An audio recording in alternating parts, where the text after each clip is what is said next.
fois c'est bon, le rideau du kiosque est levé, Thomas Soto. Le kiosque d'Europe 1 avec toutes ses plumes, Marion Calais pour les régions, Jean-Philippe Ballas pour la presse du monde entier, Axel de Tarlet pour l'économie et Eva Rock qui regarde la télé. Bonjour à tous. Bonjour Thomas.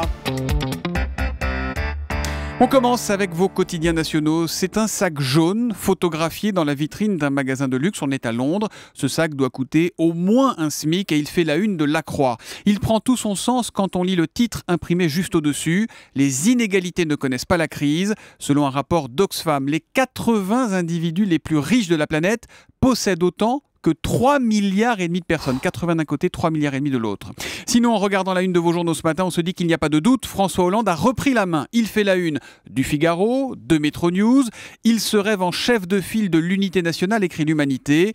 Les Échos, eux, nous racontent comment il compte rebondir et faire du coup avancer ses réformes.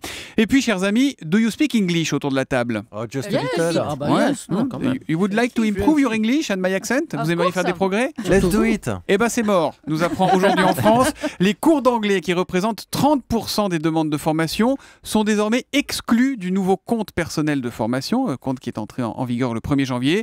Dommage pour la langue des affaires. Jusqu'ici, 30% des demandes des salariés concernaient l'anglais.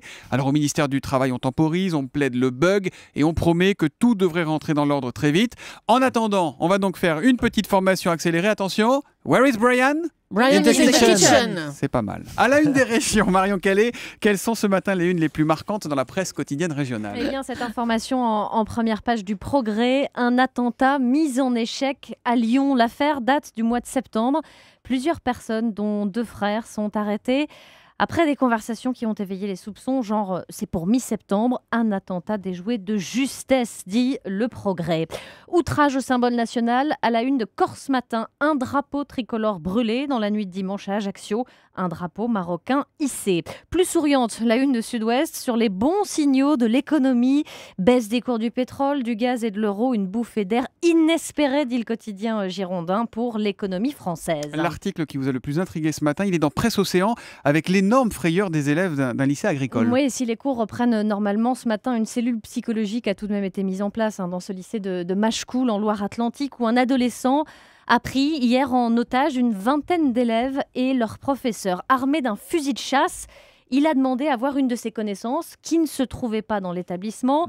Alertés, les forces de l'ordre se sont massivement mobilisées et face à ce déploiement, là, le jeune homme de 16 ans a fini par comprendre qu'il était allé un peu trop loin. Au bout d'une demi-heure, il s'est donc rendu. Personne n'a été blessé, assure Presse Océan, qui évoque une piste pour expliquer le geste de ce jeune homme qui était par ailleurs inconnu des services de police. Eh bien, il aurait cherché en fait à laver l'honneur de sa famille, sali sur les réseaux sociaux. C'est pour ça qu'il recherchait une personne dans cet établissement. Il va être urgent de remettre les réseaux sociaux à leur place dans ce pays. C'est donc à lire dans Presse Océan ce matin. À la une de la presse internationale, Jean-Philippe Ballas ce matin, on va en Chine. Les Chinois qui n'apprécient pas les caricatures françaises, que ce soit dans Charlie Hebdo, ça on le savait, mais c'est aussi dans Fluide Glacial. Que se passe-t-il avec Fluide Glacial? Ouais, Fluide Glacial, le célèbre magazine de BD qui fait sa une cette semaine sur le péril jaune. Les Chinois qui envahissent Paris. Je vous décris la couverture. Un dessin de Français moyen, moustache et béret qui tire un pouce-pouce dans lequel est assis une blonde plantureuse et un Chinois au sourire carnassier et costume traditionnel. Cette une, on vous la met sur Twitter avec le hashtag un matin tout de suite. C'est pas hyper fin, mais il n'y a pas de quoi non plus déclencher un incident diplomatique. Et pourtant, le quotidien officiel chinois Global Times se fend d'un édito écrit à la sulfateuse qui dénonce, je cite, un acte indécent et s'en prend, je cite encore, à la vogue de la liberté d'expression en France. Une liberté d'expression difficile à comprendre, dit le journal, et qui risque d'aggraver les conflits. Peut-être que Fluide Glacial cherche à attirer l'attention du monde entier en suivant l'exemple de Charlie Hebdo. C'est ce que n'hésite pas à écrire le Global Times et le quotidien, de nous donner une petite leçon de savoir-vivre. En reprenant les paroles du pape, pour qui on ne peut insulter la foi des autres, en parlant des nombreux médias anglo-saxons, c'est vrai, qui ont choisi de ne pas publier la une du nouveau Charlie Hebdo. Tout ceci suggère qu'il est temps de faire un pas en arrière, dit l'organe de presse chinois. Ils s'y connaissent en même temps. Voilà, qui conclut: il est plus difficile pour les musulmans de changer leur foi que pour l'Europe d'ajuster sa conception de la liberté d'expression. Et si les Français considèrent que c'est impossible, alors cet attachement à cette liberté d'expression s'apparente aussi à une religion. CQFD, donc pour le journal officiel chinois. C'est vrai Thomas, je suis d'accord. Question liberté d'expression, il a certainement beaucoup de choses à nous apprendre. C'est une affaire qui fait également la une de Métro News chez nous en France. On vous ce met matin. tout sur europe1.fr si vous voulez l'histoire complète. Métro News, la presse gratuite qui va pas bien, dis donc Axel de Tarlet. C'est la une de l'Écho ce matin. La presse gratuite suspend fortement la voilure. Métro News donc, mais aussi 20 minutes ne vont plus paraître en version papier le mardi. Exactement, tout simplement parce que ces journaux gratuits ne vivent que de la publicité et donc la publicité rentre beaucoup moins en ce moment, moins 10% l'an dernier pour Métro.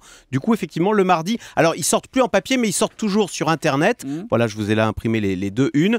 Et il faut savoir quand même, sur Internet, ça représente la moitié des lectorats. En fait, la moitié des gens qui lisent Métro ou 20 minutes le lisent sur Internet. Donc il y aura de moins en moins de versions papier. Et alors, est-ce que la bascule totale va se faire sur Internet alors? Alors non, parce qu'il y a un énorme problème, c'est qu'Internet, il y a les lecteurs, mais il n'y a pas la pub. Et oui, ça représente que 17% la pub sur Internet. Où est-ce qu'elle va, la pub sur Internet? Elle va sur Google. Google, avec ses mots-clés, siphonne la moitié de la publicité sur Internet. C'est le drame de ces journaux papier, c'est que, ils n'arrivent pas à faire payer leurs journaux sur Internet, et puis deux, ils n'arrivent pas à faire rentrer la pub. Donc c'est tout le problème de la presse qui est en jeu avec Internet. Pourquoi le mardi? Pourquoi ils décident de ne pas publier? Alors mardi, là, il fallait bien prendre un jour et ils ont pris le mardi. D'accord. Voilà. Mais ils vont peut-être prendre le mercredi demain, bientôt. Mais c'est très curieux pour les habitudes des lecteurs dans les transports notamment, ça va être assez déstabilisant. Mais là déjà, ils n'avaient pas paru pendant 3 semaines, à un moment de Noël, 20 minutes. C'est vrai. Bon, on va regarder du théâtre ce soir, en direct à la télé, c'est assez rare pour être souligné. C'est sur France 2 à 20h50 et ça vous a d'abord intéressé, Eva Rock, parce que ça s'appelle Deux hommes tout nus. J'en étais sûre.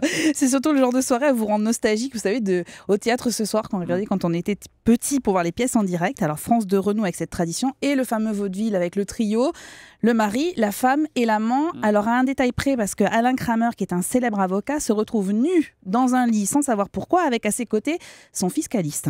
Alors la situation est d'autant plus inconfortable que Madame Kramer évidemment débarque et doute forcément de la sexualité de son mari.